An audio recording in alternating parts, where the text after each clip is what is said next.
hadin buhun dutse aka faɗa. Su nawa ne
Africa! The struggle! Continue! The struggle! Continue!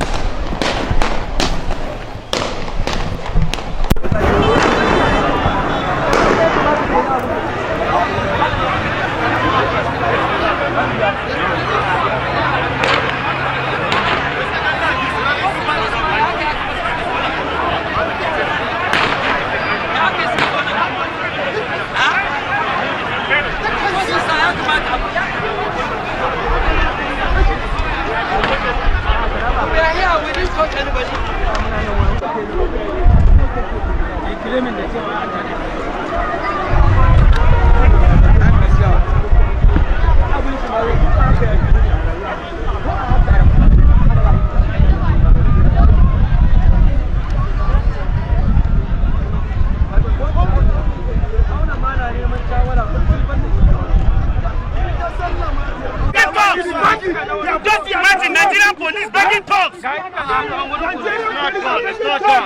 Comrades, sir, can you listen, please?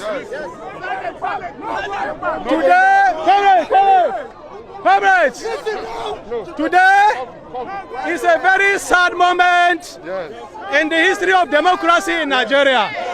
Early in the morning today, we got credible information that El-Rufai have hired one Alhaji Hassan Gwaska, who lives in Hayam Banki.